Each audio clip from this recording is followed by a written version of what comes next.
Kehidupan yang serba modern sekarang ini memicu Anda untuk gaya hidup yang tidak sehat. Anda ingin memiliki hidup yang sehat dengan jantung yang sehat, bukan?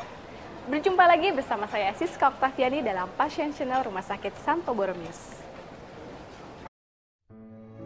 Setengah dari jumlah kematian akibat serangan jantung adalah terjadi pada 3-4 jam pertama setelah terjadinya gejala serangan dimulai. Jadi, tindakan penanganan pada gejala awal serangan jantung adalah hal yang paling penting bagi tim medis. Penanganan darurat harus dilakukan di rumah sakit, ya, di emergency, di UGD. Kadang-kadang kita bisa mempunyai pil-pil khusus yang memang kalau sudah ada gejala yang diberikan oleh dokter yang biasanya ditaruh di bawah lidah. Tetapi itu hanya merupakan pertolongan pertama saja, yang selanjutnya harus segera ke UGD karena penanganan yang lebih kompleks ada di UGD. Pengobatan daripada penyakit jantung koroner itu bisa dua, ya, bisa dengan obat-obatan atau bisa dengan tindakan. Misalnya tindakan kateterisasi, pemasangan stent pada saat setelah serangan jantung. Perawatannya setelah kita melakukan pengobatan, pasien harus opname, masuk dan diawasi dengan ketat di ruang ICU, dan kita memberikan obat-obatan pengencer darah, anti sakit, anti kolesterol, dan macam-macam. Kebanyakan orang lebih memilih makanan enak dan berlemak meski mereka sudah tahu makanan tersebut mengandung kolesterol. Tapi bagi para penderita penyakit jantung, kolesterol, dan tekanan darah tinggi, masalah pemilihan makanan terkadang bisa menjadi masalah yang serius. Diet ketat yang terkadang menjadikan para penderita tersiksa untuk masalah makanan. Khususnya, makanan yang berlemak, enak, dan lezat yang harus dijauhi. Untuk pola makan, saya kira untuk penderita penyakit jantung koroner harus dikontrol.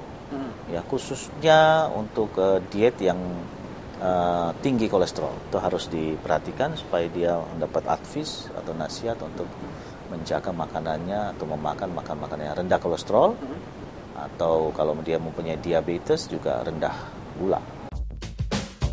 Tahukah Anda bahwa ciri hidup yang sehat dimulai dari diri kita?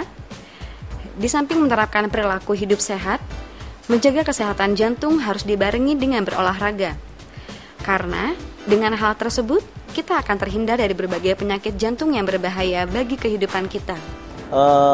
Bagi mereka yang belum mempunyai serangan jantung, tergantung umurnya.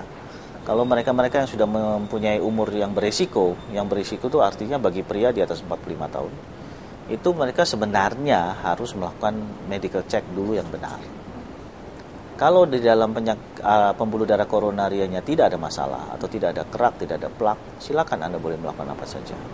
Tetapi kalau dia sudah mulai mempunyai ada plak yang ada di dalam pembuluh darah koronaria, seharusnya lebih berhati-hati dan harus minta petunjuk daripada dokter jantungnya. Olahraga apa yang sebaiknya dia harus lakukan. Seperti itu. Olahraga umumnya kalau tidak ada masalah itu ya kurang lebih antara 30 sampai 45 menit. Tapi kalau dia ada masalah dengan penyakit jantung koroner, tentu akan sedikit dibatasi. Atau kalau dia timbul keluhan, dia harus stop. Tidak boleh dipaksakan. Mulailah menikmati makanan yang sehat, bergizi, dan hindari makanan yang banyak mengandung lemak atau yang mengandung kolesterol tinggi. Hindari merokok dan stres, serta berolahragalah secara teratur. Sebelum kita kena serangan jantung, kita harus melakukan deteksi dini. Deteksi dini itu bisa dilakukan dengan medical check up, pemeriksaan khusus jantung, sehingga dengan secara dini kita bisa mengetahui apakah kita mempunyai penyakit jantung koroner atau tidak. Karena penyakit jantung koroner kadang-kadang tidak memberikan perasaan nyeri atau perasaan sakit dada dan sebagainya. Seperti itu.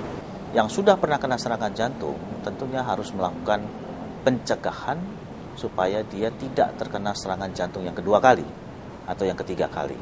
Upaya yang dilakukan adalah sama, jadi mengontrol makanannya, berobat secara teratur, dan melakukan olahraga secara teratur sesuai dengan advis dokter jantung. Mengingat berharganya jantung bagi kelangsungan hidup, maka segera perbaikilah gaya hidup Anda. Sampai jumpa pada episode mendatang dengan topik kesehatan lainnya. Saya Siska Oktaviani, sampai jumpa.